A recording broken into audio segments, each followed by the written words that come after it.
Assalamualaikum warahmatullahi wabarakatuh. Ketemu lagi dengan mata kuliah statistika. Kali ini kita akan bahas mengenai statistika deskriptif ya.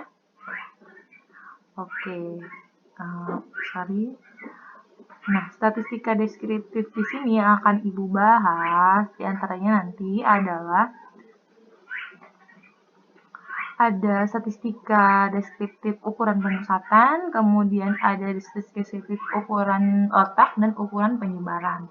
Nah, sebelumnya Ibu akan bahas dulu kenapa di sini disebut dengan statistika deskriptif. Statistika deskriptif itu sesuai dengan namanya ya. Kemarin Anda sudah tahu bahwa statistika itu adalah ilmu untuk bagaimana caranya kita mengumpulkan data, kemudian mengolah data hingga menyimpulkan apa sih dari data tersebut, seperti itu ya, mengolah data, hasil olahan datanya itu apa simpulannya. Nah, di sini yang dinamakan deskriptif itu Anda pasti sudah tahu kalau deskriptif itu artinya menggambarkan. Sehingga biasanya statistika deskriptif di sini adalah ukuran-ukuran atau hitungan-hitungan yang paling dasar dalam statistika dan digunakan untuk menggambarkan keadaan data itu. Nah, di sini ada 3. Yang pertama itu adalah ukuran pemusatan.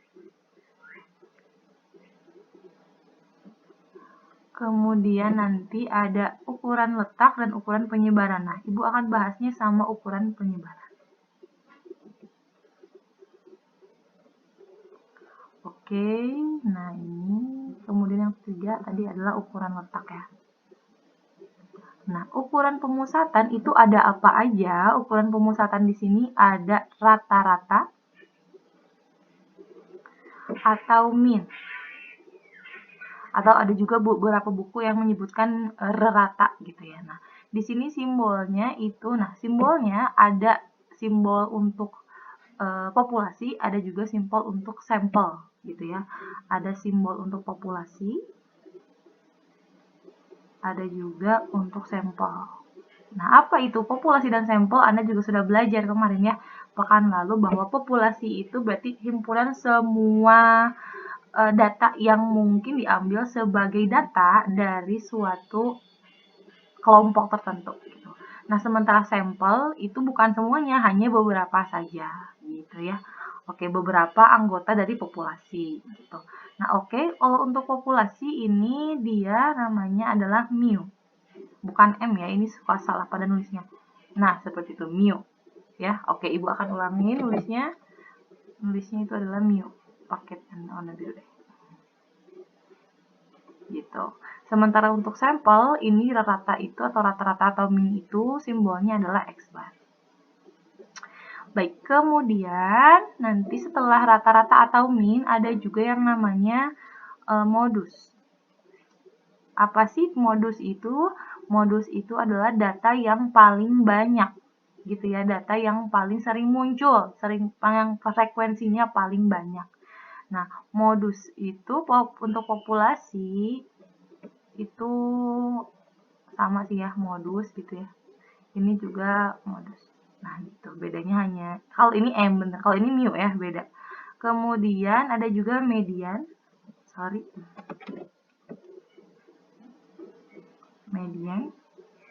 Nah, median itu middle, artinya dia paling tengah setelah diurutkan. Data paling tengah setelah diurutkan. Jadi harus kita urutkan dulu kalau dia belum terurut dari yang terkecil sampai yang terbesar. Kemudian nanti kita pilih mana yang paling tengah, itu adalah median. Untuk apa sih fungsinya? Masing-masing ini nanti Ibu akan jelaskan. Nah, median di sini sama ya, ini ME, yang ini juga ME. Oke, fungsinya kalau misalnya rata-rata itu fungsinya biasanya menggambarkan bahwa keadaan rata-rata tersebut atau keadaan dari data yang kita peroleh itu ada di mana gitu ya. Artinya gini, contoh kalau misalnya Ibu punya gini, semuanya ini ukuran pemusatan ini rata-rata, modus dan median, ketiganya nggak umumnya selalu berada di pusat, makanya itu dinamakan ukuran pemusatan. Nah, gunanya mereka itu menggambarkan data posisinya ada di mana. Artinya biasanya kebanyakan datanya itu akan ada di sini, di sekitar rata-rata, di sekitar modus, dan di sekitar median. Seperti itu ya. Yang lainnya mungkin hanya ujung-ujungnya saja, seperti itu ya. Nanti ada kaitannya juga dengan distribusi normal ya. Oke. Ini Ini tadi ME ya. Dan ini juga ME. Kemudian yang berikutnya adalah ukuran penyebaran atau dispersi. Ini untuk apa? Untuk memperhatikan atau untuk melihat gitu ya. Penyebarannya itu seperti apa? Penyebaran maksudnya adalah contohnya gini. Ada dua data, tapi mereka rata-ratanya sama. Namun penyebarannya berbeda. Nah, artinya kalau misalnya penyebaran tuh kayak keberagaman gitu ya. Jadi kalau misalnya ada rata-ratanya tuh sama, tapi penyebarannya beda, itu pasti variasi datanya itu pasti berbeda gitu. Nah, tingkat variasinya itu digambarkan oleh ukuran penyebaran ini. Anda paham kan ya maksudnya variasi? Contohnya gini. Kalau misalnya ada rata-ratanya sama nih, misalnya di sekitar 7 gitu. Tapi datanya cuma 66, 77, 88. Nah, terus ada lagi data yang kedua, di kelompok yang kedua, rata-ratanya juga sama 7, tapi dia lebih bervariasi. Lebih bervariasi itu contohnya adalah ada nilainya tuh 4, 5, 6, 7, 8, 9 gitu. Walaupun rata-ratanya sama 7 ya, seperti itu. Nah, artinya itu penyebaran dari data yang kedua itu lebih banyak dibanding dengan penyebaran data yang pertama. Seperti itu ya. Oke, nah di sini ukuran penyebaran yang akan kita gunakan itu adalah variasi aja ya. Variasi. Variasi atau varians juga bisa ya, varians. Oke, ini kalau di populasi itu adalah sigma. Gitu ya. Ini sigma besar ya. Sigma kecil, sigma kecil. Ada juga kalau sigma besar kan gini. Nah, itu sigma besar ini menyatakan jumlah. Kalau ini menyatakan variasi. Seperti itu. Nah, untuk sampelnya itu dari variasi ini adalah S kuadrat. Gitu. Nah, selain variasi, di sini nanti kita akan belajar juga simpangan baku. Nah, simpangan baku ada kaitannya dengan variasi itu sendiri ya. Bahwa kaitannya itu ini tinggal dihilangkan aja kuadratnya. Artinya kalau kita mau nyari simpangan baku tinggal diakarkan aja. Ini sigma besar, sigma kecil, sorry. Yang ini S kecil gitu. Oke, nah di sini ukuran letak. Nah, ukuran letak itu apa? Ukuran letak itu dia biasanya menjadi sekat-sekat pembatas dari suatu data. Contohnya nih, ada data itu 100 data, tapi kita pengen mengelompokkan nih, contohnya gini, ada 100 orang yang masuk ke Universitas Muhammadiyah Sukabumi, program studi agribisnis 100 orang nih. Tapi yang diterima itu hanya 80 orang. Artinya kita harus menyekat nih, skor berapa minimal supaya yang masuk itu 80 orang. Nah, artinya kita nanti menentukan itu pakai persentil ke 80 gitu. Nah, jadi yang akan masuk itu sampai ke persentil ke 80 gitu ya. Oke, nah di sini apa itu persentil? Nanti di sini. Ukuran letaknya itu ada kuartil. Nah, sesuai namanya ya. Kuartil itu quarter. Artinya kalau quarter apa sih? Seperempat ya. Nah, artinya nanti sekat datanya itu ada 4 bagian. 4 bagian, tapi kuartilnya mah ada 3 karena dia sekatnya. Ya, kebayang nggak nih? Misalnya gini, kalau misalnya saya punya data nih, ini interval data, kita mau jadi 4 bagian. Ini kan jadi 4 bagian kan, tapi sekatnya ada berapa? Ada 3 ya, yang ini, dan yang sana. Gitu, itu kuartil. Terus ada lagi yang namanya desil. Desil itu kalau dibahas di istilah kimia dari deca ya, deca artinya 10 bagian. Ini juga sama, kalau ada 10 bagian, sekatnya itu nggak mungkin 10, tapi ada 9. Nanti desilnya ada desil sampai 9. Kemudian ada persentil. Nah, persentil itu dari kata persen, artinya 100 bagian. Tapi sekatnya cuma ada 99. Seperti itu ya. Oke. Nah, di sini ya, Ibu akan tuliskan. Ini istilahnya sama ya. Biasanya ada yang pakai K, ada yang pakai Q, ada yang pakai ini desil selalu D sih. Persentil selalu P. Cuman yang beda hanya K aja. Ada yang K, ada yang Q. Kalau Q, kuartil gitu ya. Jadi pakai istilah luar. Ini ada, misalkan saya pakainya K aja ya. Ada K1, ada K2, dan ada K3. Sementara desil ada D1, D2, dan seterusnya sampai D, bukan D10 tapi D9. Sementara persentil itu ada P1, P2, dan seterusnya sampai P99. Oke. Kita akan mulai dari yang pertama tadi ya, statistika deskriptif untuk ukuran penyebaran ya. Oke, yang pertama itu tadi ada ukuran penyebaran, mohon maaf, ukuran pemusatan.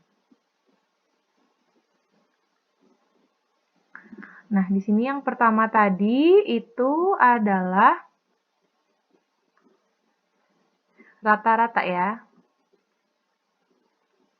atau min. Nah, untuk menghitung atau menentukan tiap ukuran pemusatan, nanti ukuran letak dan ukuran penyebaran, nanti kita akan selalu menemui 3 jenis data.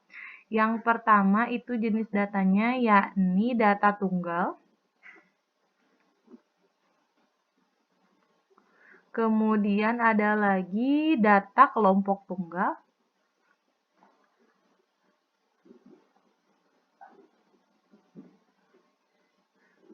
Dan yang ketiga adalah data kelompok interval ya. Nah, di sini rumusnya mirip, cuman nanti perhitungannya, langkahnya akan sedikit berbeda. Untuk data tunggal, ini rumusnya min itu Ibu pakai istilahnya ini ya, simbolnya. Nah, ini itu adalah sigma besar. Nah, tadi kan ada sigma kecil. Sigma kecil mah itu menentukan dari varians. Kalau sigma besar ini menentukan jumlah. Jumlah dari apa? Data mulai yang pertama sampai data ke n gitu ya. N itu sesuai banyaknya data berapa. Kita jumlahkan semua datanya yaitu xi-nya. Gitu ya. Oke, ini nulisnya kurang baik. Oke, Ibu akan pindahkan dulu agak ke atas. Nah, gitu. Kemudian dibagi dengan banyaknya data itu sendiri. Jadi nanti kita jumlahkan semua datanya dibagi dengan jumlah data itu sendiri. Sementara untuk data kelompok tunggal itu rumusnya adalah mirip, tapi dikalikan dengan frekuensi. Karena di sini ada frekuensi, kalau di sini nggak ada ya. Ini mulai dari 1 sampai data ke n, frekuensi ke i dikalikan data ke i dibagi dengan jumlah dari frekuensi itu sendiri. Gitu ya. Sigmanya selalu mulai dari 1 sampai n. Ibu apakah selalu mulai dari 1 sampai n? Bisa aja mulai dari 3 sampai n, tapi itu untuk hal-hal tertentu ya. Untuk secara umum, seperti Anda yang statistikanya itu dasar, ini tidak akan dipelajari secara lanjut. Kita akan selalu mulai dari 1. Oke, kemudian ada data kelompok interval. Di sini ini juga sama. Rumusnya dengan data kelompok tunggal, tapi nanti istilahnya akan jadi berbeda. Karena xi-nya itu bukan data ke i, tapi data tengah ke i. Gitu ya. Ini x bar sama dengan sigma mulai dari 1 sampai ke n. Fi dikalikan dengan xi dibagi dengan sigma sama ya. Mulai dari 1 sampai ke n fi. Oke. Nah, dari sini bagaimana perhitungannya, kita akan mulai langsung praktek, tapi prakteknya kita praktek Excel dulu ya. Oke, silahkan dibuka Excel-nya. Oke, di sini Ibu akan mengelompokkan penyajian datanya menjadi 3 ya, yakni data tunggal, data kelompok tunggal, dan data kelompok interval. Nah, untuk data tunggal di sini, kenapa data kelompok tunggal dan data kelompok intervalnya belum ada? Karena nanti kita akan kerjakan bersama-sama bahwa data kelompok tunggal ini bisa kita peroleh dari data tunggal ini, dan data kelompok interval ini juga bisa diperoleh dari data kelompok tunggal atau data tunggal itu sendiri, gitu ya. Oke. Nah, kita mulai dari data tunggal dulu. Nah, di sini sebelum Anda melaksanakan perhitungan, baiknya itu adalah di-sort atau diurutkan dulu dari yang terkecil sampai yang terbesar. Karena kita menggunakan software Excel, pasti ada kemudahan yang bisa kita peroleh untuk menghitungnya ya. Oke, nah untuk nge-sort itu kita nggak bisa seperti ini. Karena Excel tuh ngebacanya dia selalu dari atas ke bawah atau dari kiri ke kanan gitu ya, itu urutannya. Sementara Ibu di sini kan menyajikan datanya itu ada yang ke bawah dan ke pinggir juga gitu. Jadi kalau misalnya kita sort nanti ya, misalkan misal ya kita sort blok dulu semua datanya, kemudian kita sort. Sort itu dia pakainya nih ya. Nah, ada sort shortest to largest, smallest to largest atau largest to smallest. Jadi kamu mau disortnya atau diurutkannya dari yang mana? Dari terkecil terbesar atau terbesar terkecil? Ibu kan selalu terkecil terbesar ya. Oke. Oke, ini kok nggak mau nih ya. Oh iya sudah ya. Nah, jadi dia tuh mengurutkannya ke bawah ternyata ya. 13, 16, 17. Tuh, dari yang terkecil ke yang terbesar. Ini memang benar terurut gitu. Tapi dia terurutnya tiap kolom. Sementara kita kan pengennya dari yang terkecil terus gitu ya sampai yang terbesar nanti di sini gitu. Nah, sehingga kita akan pindahin dulu datanya supaya ke bawah semua. Ini di blok yang akan kita pindahkan ke bawah. Boleh pakai klik kanan terus cut atau boleh pakai tombol CTRL X di laptop Anda ya. Oke, Ibu pindahkan ke sini. Boleh pakai klik kanan terus paste atau CTRL V ya. Oke, yang ini juga kita pindahkan berarti supaya dia ke bawah. Gitu. Kemudian dan yang terakhir ini ya. Oke, seperti itu. Kemudian barulah kita akan nge-sort dia atau mengurutkan dia dari yang terkecil ke yang terbesar.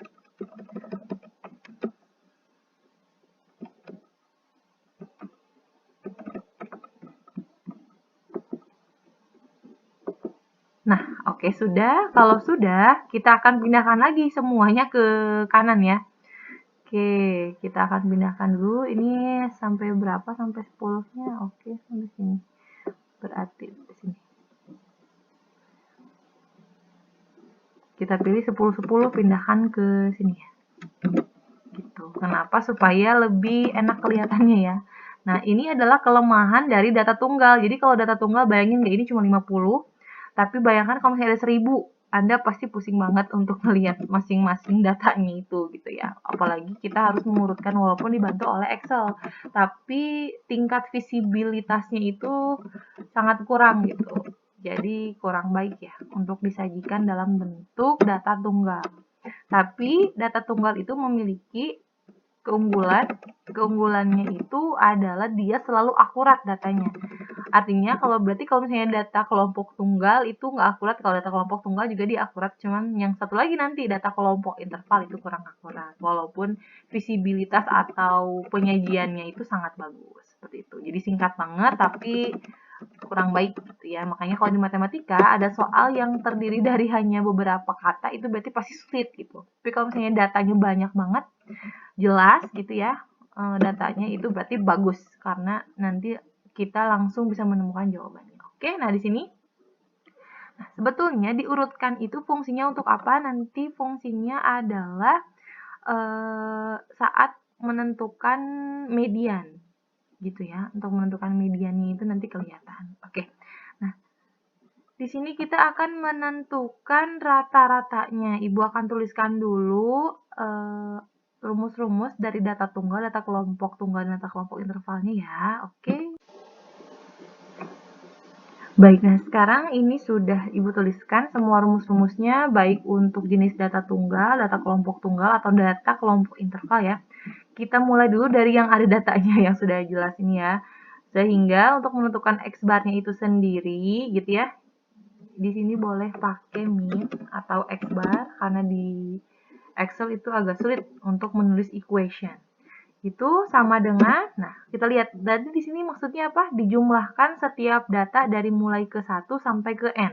Karena ini hasil panen cabai di 50 lahan, berarti N-nya 50, data ke satunya 13, dan data ke 50-nya adalah 28 ton. Sehingga kita akan jumlahkan aja semuanya. Jumlahkannya boleh satu-satu ditambahkan, atau kalau Excel itu pakai functionnya. Functionnya itu adalah sum ya. Sama dengan dulu. Kalau kita mau ngitung harus pakai sama dengan dulu ya. Sama dengan sum, SUM, sum itu artinya jumlah. terus pakai kurung buka, kita jumlahkan semuanya. Nah, blok aja datanya aja, gitu ya. Kemudian kurung tutup, nah ini artinya adalah sigma dari data ke-1 sampai data ke-50. Dibagi, kalau dibagi untuk di Excel itu kita pakainya adalah slash atau garis miring. Dibagi dengan N. N-nya berapa? N-nya yakni 50. Kita tulis aja 50. Gitu. Kalau sudah seperti ini langsung di enter. Oh, ternyata rata-ratanya itu adalah 20,68 ton gitu ya. Dari 50 lahan yang masing-masing lahannya ini adalah kurang lebih 1 hektar gitu. Oke, rata-ratanya seperti itu. Nah, rata-rata di sini juga bisa menggambarkan secara umumnya itu berapa gitu, 20,68. Jadi nanti datanya itu akan ada di sekitaran 20 hektaran gitu. Ini juga bisa menggambarkan ini ya, apa namanya, kuantitinya. Contoh, ini kan 50 lahannya punya Bapak A misalkan, terus Bapak B punya juga nih, misalkan 100 lahan, tapi kita pengen tahu tingkat, apa namanya, produktivitasnya itu bagus apa enggak. Dilihat aja rata-ratanya. Rata-ratanya kalau misalnya lebih dari 20,68 berarti dia bagus. Tapi kalau misalnya kurang, maka itu kurang bagus. Sama juga kalau misalnya ibu ngajar nih di 2 kelas gitu ya. Di Fakultas Pertanian, ada di agribisnis, ada di aquaculture. Ternyata rata-rata ujian agribisnis itu 80, sementara rata-rata ujian di aquaculture itu hanya 75. Artinya kemampuan di ujian statistika di prodi agribisnis itu lebih baik dibandingkan dengan kemampuan ujian statistika di prodi aquaculture seperti itu ya. Jadi ini tuh bisa menggambarkan keseluruhan data kira-kira seperti apa gitu. Nah, jadi kita sudah punya bahwa rata-ratanya ini adalah 20,68. Ibu akan ini ya. Oke, seperti itu. Kemudian sekarang kita mau ke data kelompok tunggal. Nah, data kelompok tunggal ini sebetulnya sama seperti data tunggal, hanya dia dituliskannya itu dalam bentuk tabel gitu ya. Oke. Nah, cara menentukannya di sini kita lihat dulu. Di sini kita ketikkan data. Oh, ini I dulu. I. Kemudian di sini data ke I. Dan di sini adalah frekuensi ke I. Oke, seperti itu. Ini aja. Tapi ini kita wrap. Oke.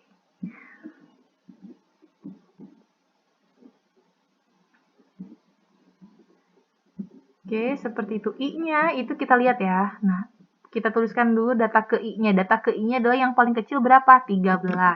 Terus isinya ada berapa? Artinya ada berapa sisi 13 ini? Ada 1. Kita tuliskan frekuensinya itu adalah 1. Kemudian berikutnya adalah 15. Ada berapa? Ada 3. Kemudian 16 ada berapa? Ini bisa kita blok aja 16-nya ya kalau misalnya banyak. Terus kita lihat nih di sebelah sini, count-nya berapa? 6 ternyata gitu. Ya, 16-nya berarti ada 6. Itu kemudian 17-nya ada 1 ya, karena kelihatan. Sorry. 18-nya ada 5. 19-nya ada 3.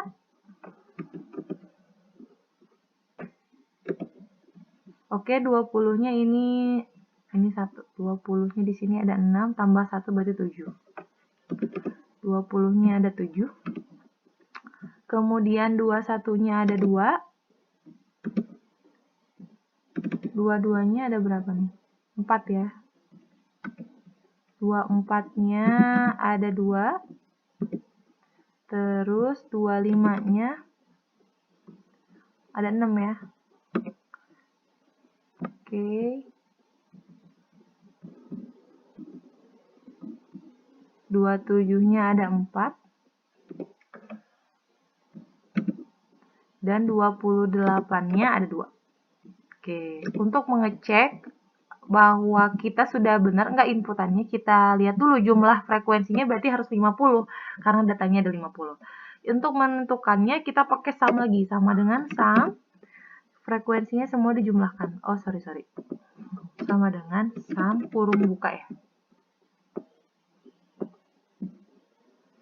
Oke, ini kayaknya salah.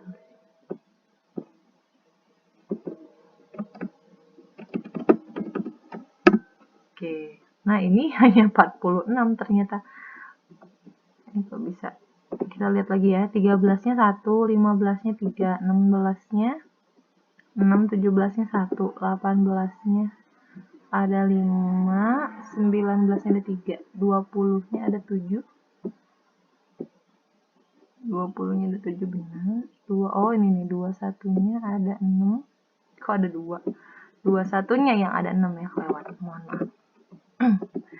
Oke, sehingga frekuensinya itu adalah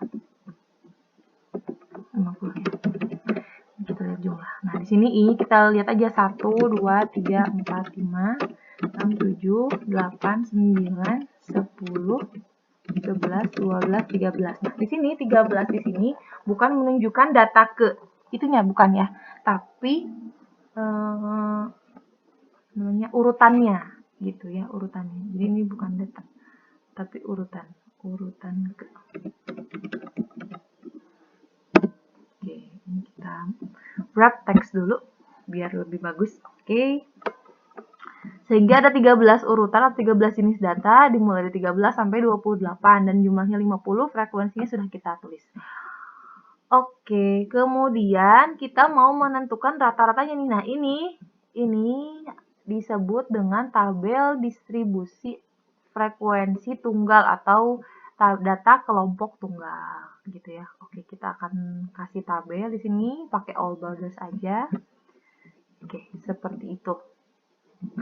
Kemudian kita mau menentukan rata-ratanya. Nah, rata-rata kalau datanya berbentuk seperti ini, cara ngitungnya seperti apa? Nah, cara ngitungnya adalah kita tentukan dulu nih XI, FI-nya mana, XI-nya mana. Nah, FI-nya ini adalah frekuensi, berarti si ini. 1, 3, 6, dan seterusnya. Sementara XI-nya itu adalah urutan ke I-nya ini, data urutan ke I-nya. Nah, ini 13, 15, 16, 17, dan seterusnya. Sehingga kalau kita mau nyari FI dikali XI, ini kita tuliskan FI kali XI gitu ya. Artinya ini sama dengan FI-nya mana? Ini dikalikan, kalau kali di Excel pakai bintang ya, bintang nih gitu, kemudian di enter. Nah, ke bawahnya juga sama langkahnya seperti itu, cuman enaknya kalau di Excel kita tinggal tarik aja nih, ada titik, ada kotak kanan bawah gitu ya, kita tarik aja, klik terus tarik ke bawah. Oke, seperti itu. Nah, terus kita kan mau jumlahkan.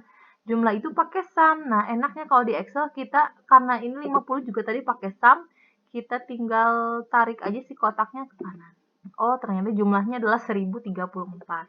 Sementara jumlah FI-nya sendiri itu adalah 50. Sehingga kita punya min-nya itu sama dengan, tinggal aja 1034 ini dibagi dengan yang ini.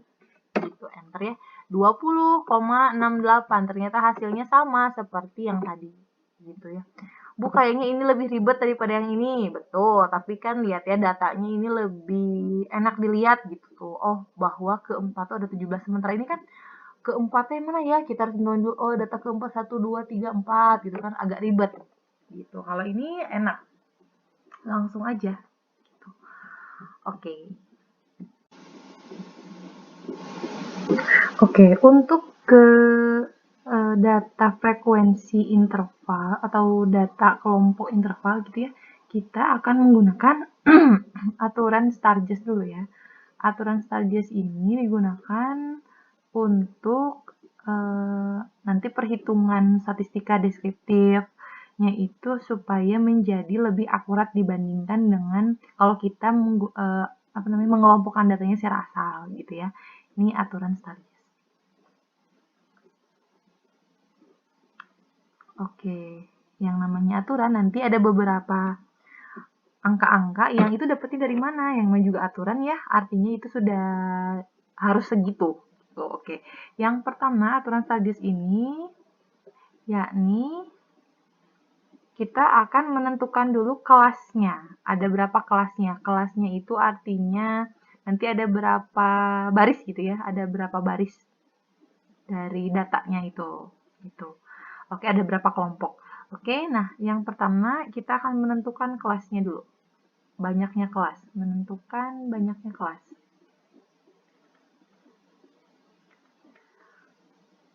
Nah, ini K. Nah, K-nya ini menggunakan rumus 1 ditambah 3,322 log N. Seperti itu ya. Karena kita pakai Excel, sehingga akan memudahkan kita untuk melakukan perhitungannya nanti. Kemudian setelah menentukan K, yang kedua itu adalah kita menentukan interval. Menentukan panjang intervalnya.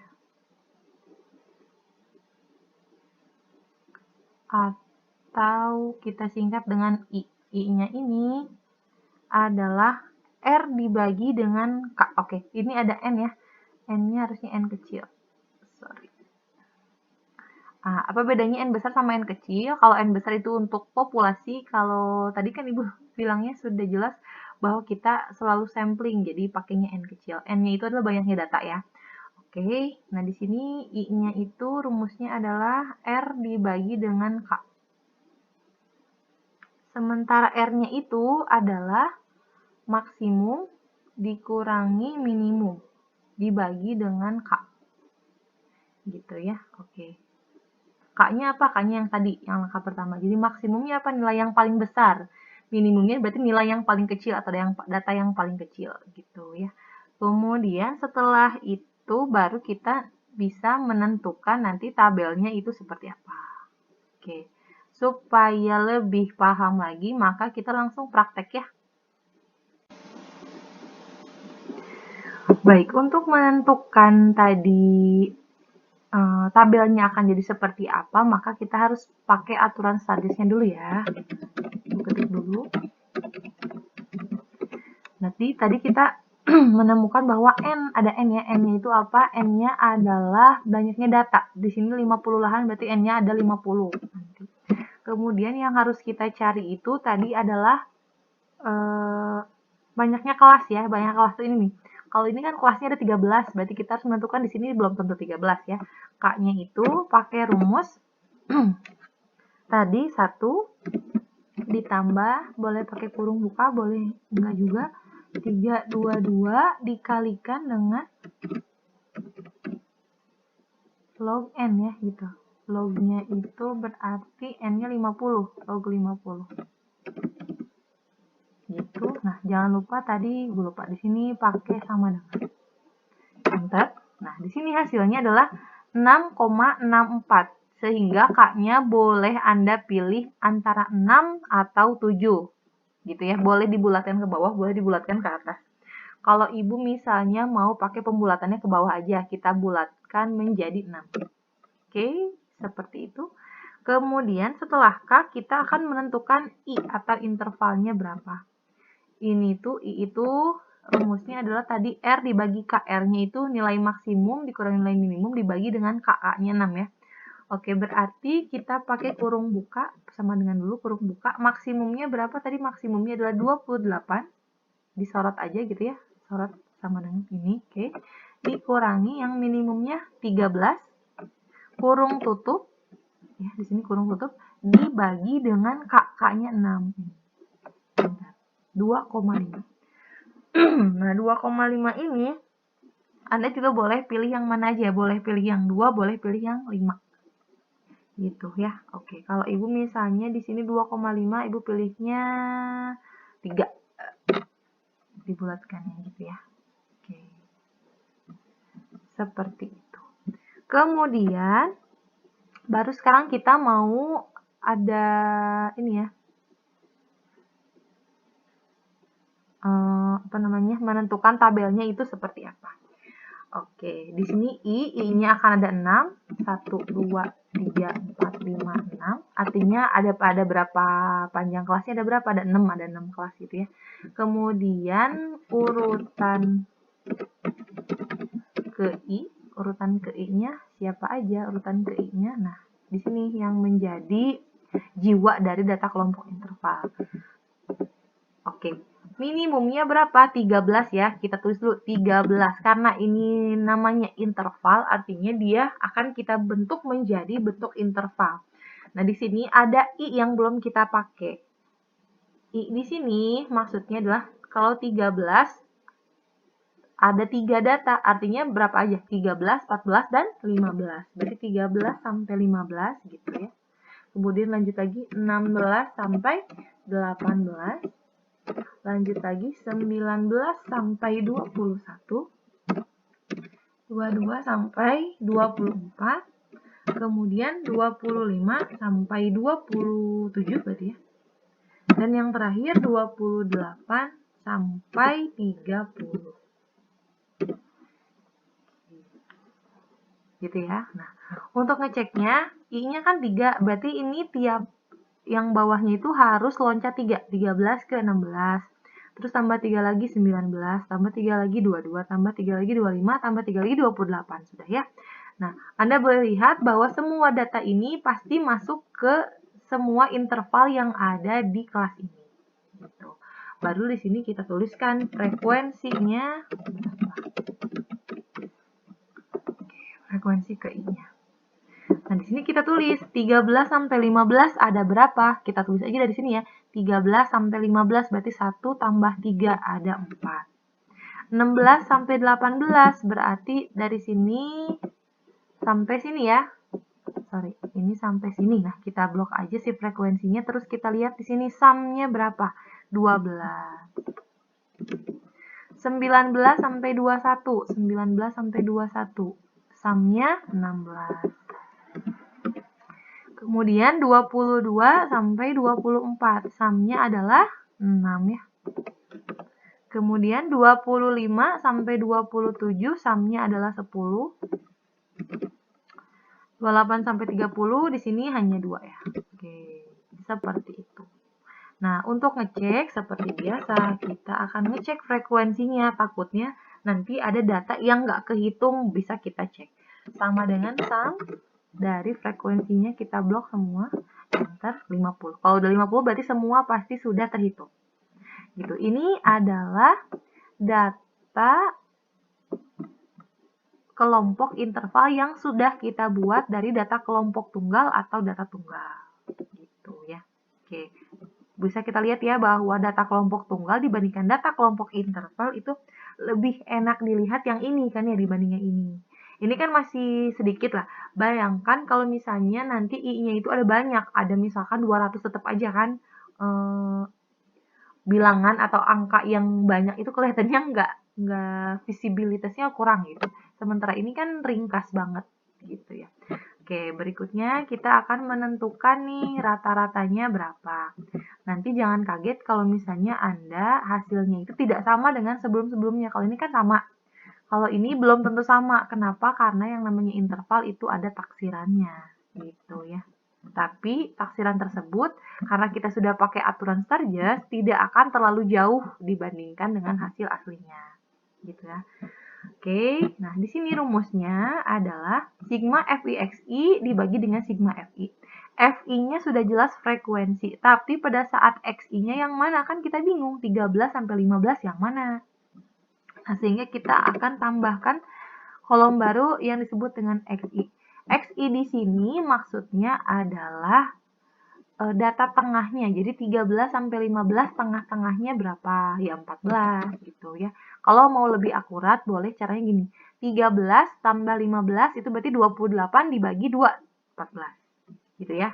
Semua juga nanti kalau misalnya ada data kelompok interval, terus ada yang intervalnya seperti ini, kita mau nyari data tengahnya caranya gitu.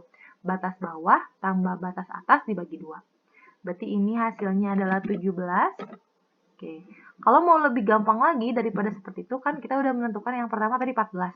Terus tadi I-nya berapa? 3. Tinggal kita tambah aja 3. Nah, 14 tambah 3, 17. Tambah 3 lagi berarti 20. Bener nggak 20 tengah-tengahnya? Dari sini bener ya, 19 sampai 21 tengah-tengahnya 20 kan? Gitu. Oke, 23, terus 26, 29. Oke, setelah itu baru kita kalikan di sini, FI dikalikan dengan XI. Oke, caranya sama dengan ini bintang XI. Enter, kemudian kita tarik.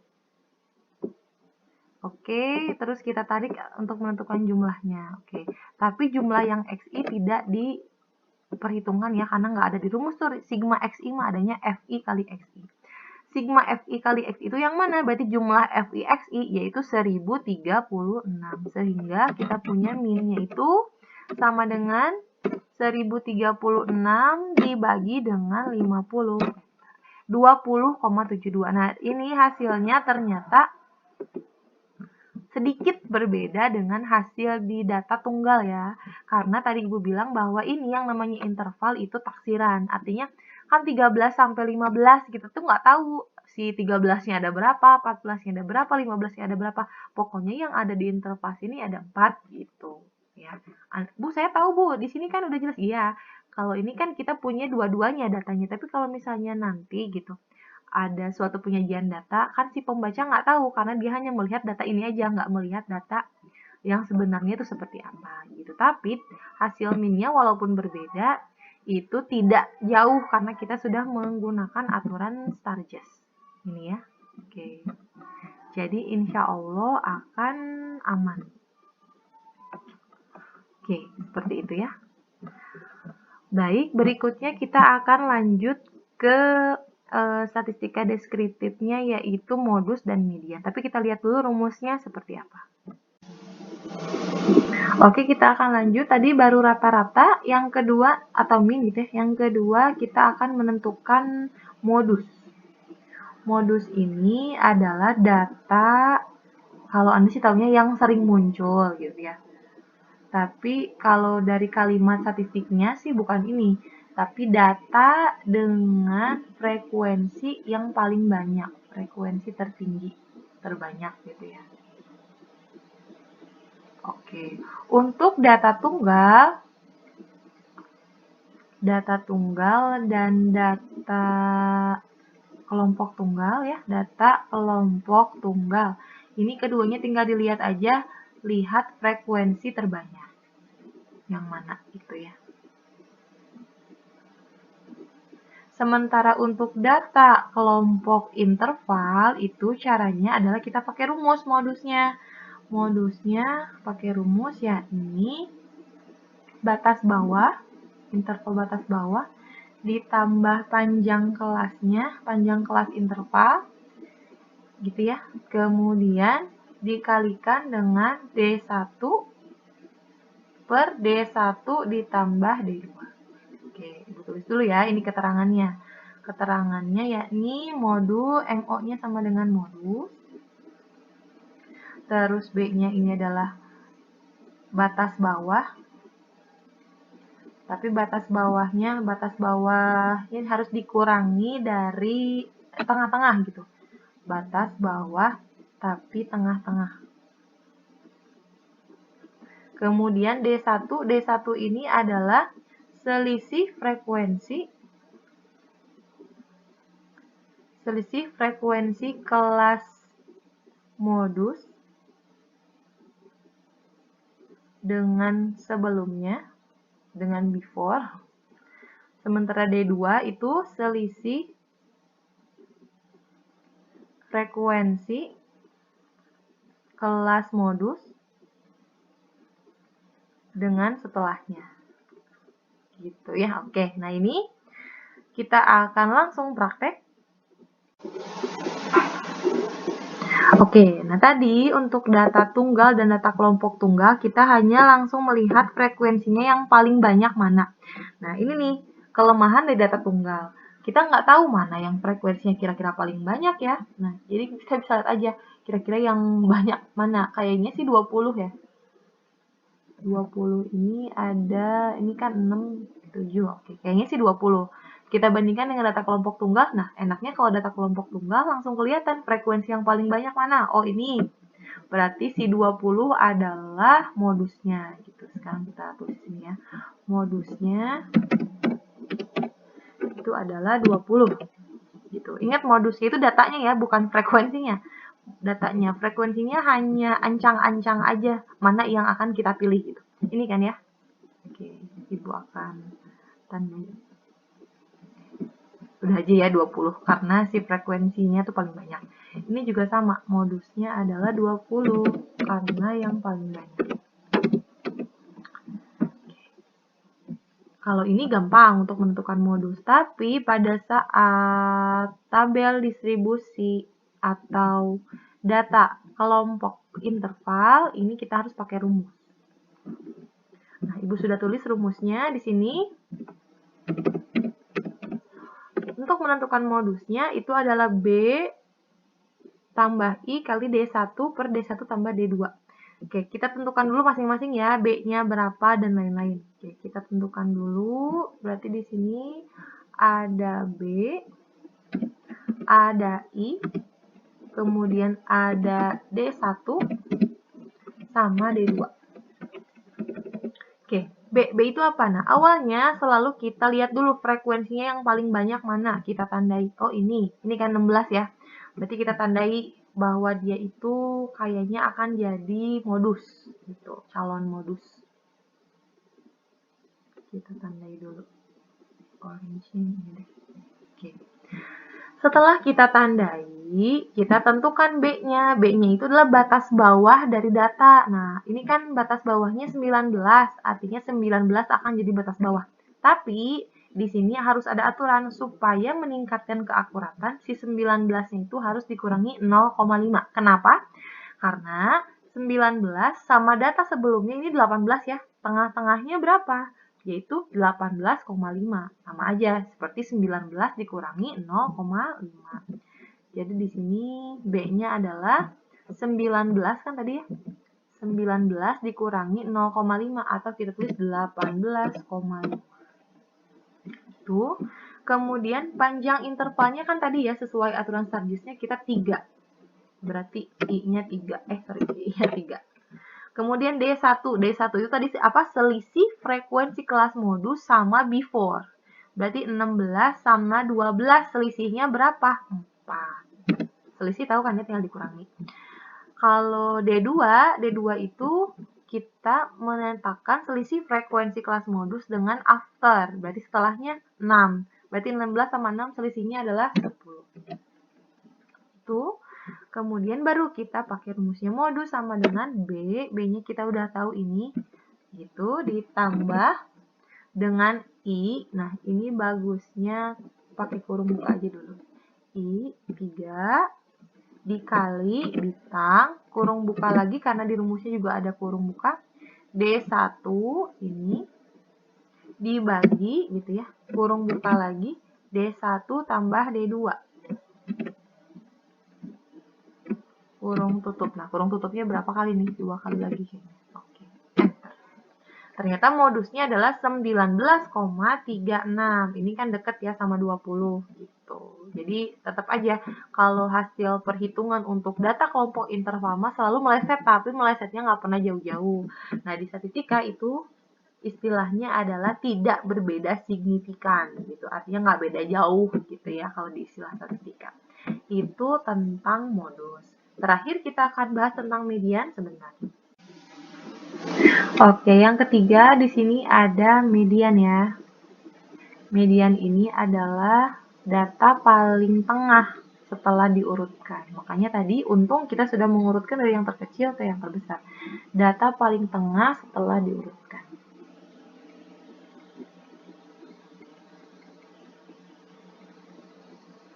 Oke, untuk data tunggal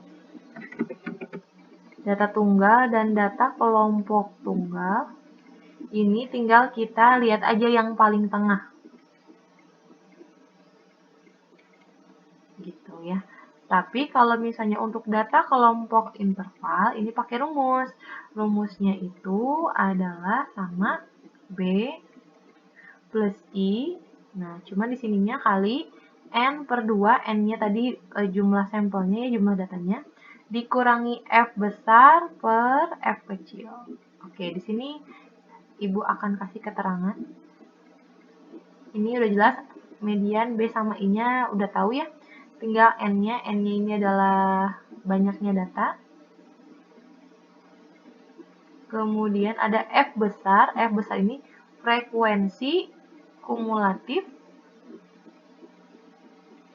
sebelum median. Sementara F kecilnya ini adalah frekuensi mediannya.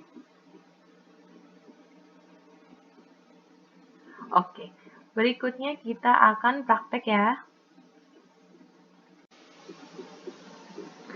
Baik, untuk median, data tunggal, dan data kelompok tunggal, kita tinggal lihat aja yang paling tengahnya berapa. Nah, untuk menentukan tengah-tengah, kita lihat dulu banyaknya data, itu adalah 50.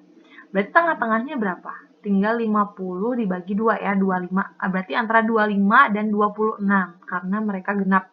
Kalau genap kan nggak begitu jelas gitu tengah-tengahnya. Si pembatas tengah-tengahnya itu nggak begitu jelas antara 25 atau 26.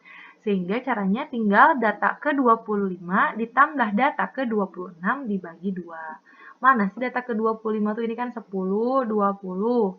Berarti 25 tuh 2, 3, 4, 5 ini ya. Ini 25, ini 26. Berarti ini Ibu akan tandai misalnya warna hijau nih. Oke. Sehingga mediannya itu adalah data ke 25, ya ini 20, data ke 26 tambahin 20 dibagi 2 gitu. Kebetulan hasilnya sama-sama 20. Tapi kalau misalnya beda nggak apa-apa. Misalkan 20 tambah 21 gitu di kasus yang lain. 20 tambah 21 bagi 2 berarti mediannya 20,5 itu nggak apa-apa. Nah, gimana kalau misalnya datanya ganjil? Kalau datanya ganjil lebih enak. Contohnya 51. 51 itu tengah-tengahnya berarti pasti 26. Gitu ya. Nah, lebih akuratnya lagi untuk menentukan letaknya, yakni caranya tinggal jumlah datanya ditambah 1 dibagi 2. Gitu. Kan tadi 50 tambah 1 berarti 51 bagi 2, 25,5. Artinya 25 tambah 26 bagi 2. Tapi kalau misalnya datanya 51, berarti 51 ditambah 1 jadi 52 kan ya, dibagi 2 jadi 26. Langsung itu, data ke 26 adalah median. Kalau ini sayangnya dia genap ya, jadi langsung. Mediannya adalah data ke 25 tambah data ke 26 dibagi 2, 20 ya. Oke. Kalau ini lebih enak lagi, 50 berarti 26 ya. 26 itu sampai mana gitu. Ini tuh udah 19 tambah 27 kan 26. Oh, udah jelas pasti di sini. Ini adalah mediannya juga. Sama 20. Gitu.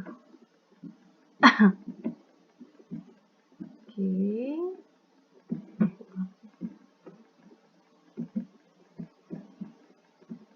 Nah, kalau kita lihat dari tadi nilainya itu mirip-mirip kan ya antara min, modus, dan median.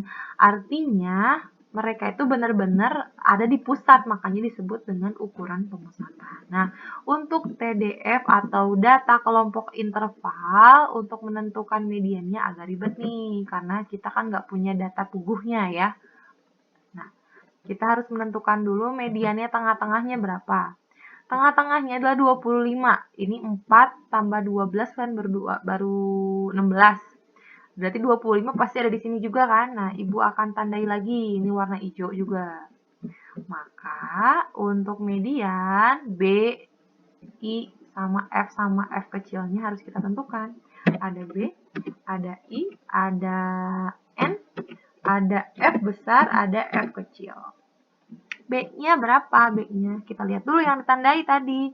Ini kayak yang ditandai 19. Seperti biasa, 19-nya harus dikurangi setengah. Jadi 18,5. I-nya sama, 3. N-nya 50. F besarnya frekuensi kumulatif sebelum yang kita tandai. Mana sih yang sebelum tuh? 12 sama 4. Karena dia kumulatif, maka kita jumlahkan. 12 tambah 4 itu adalah 16. Ya. Kemudian F kecilnya frekuensi dia sendiri. Berapa yang kita tandai? 16. Kebetulan sama. Oke. Baru kita kerjakan. Median. Sama dengan B-nya berapa? 18,5 ditambah kurung buka I-nya 3 dikali kurung buka lagi N per 2, N-nya kan 50 bagi 2, 25 lah ya, atau mau pakai ini harus pakai kurung lagi 50/2 kurung tutup 50-nya kita sorot aja 50/2 gitu. Kurung tutup itu baru N per 2 dikurangi F besarnya adalah ini tuh, kemudian oke. Kurung tutup dulu baru dibagi F kecil 16. Kurung tutup lagi ya. 1, loh kok ini gini. Bentar, ini kayaknya ada yang salah.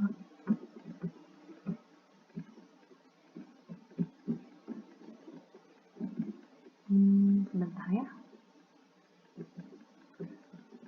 18 kita ulang lagi. Harusnya sih 20. 18,5 ditambah I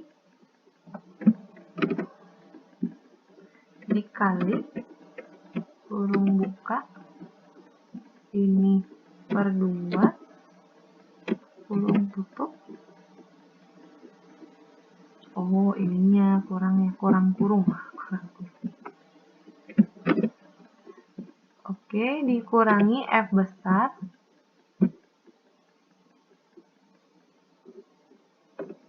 kurung tutup. Ini kayaknya kurungnya kurang banyak. Nah, gitu. Dibagi aja F kecil 16. Enter. Oke. Nah, ini ya. Nah, ternyata mediannya adalah 20,1875. Nah, nilainya juga mirip-mirip walaupun tidak akurat seperti itu. Jadi kelebihannya hanya visibilitasnya aja. Jadi oh ini bagus nih kelihatannya. Tapi sebetulnya perhitungannya ini selalu meleset. Tapi kadang benar juga, kadang sama juga. Walaupun meleset, di sini dia tidak berbeda secara signifikan karakteristika. Jadi masih bisa ditoleransi.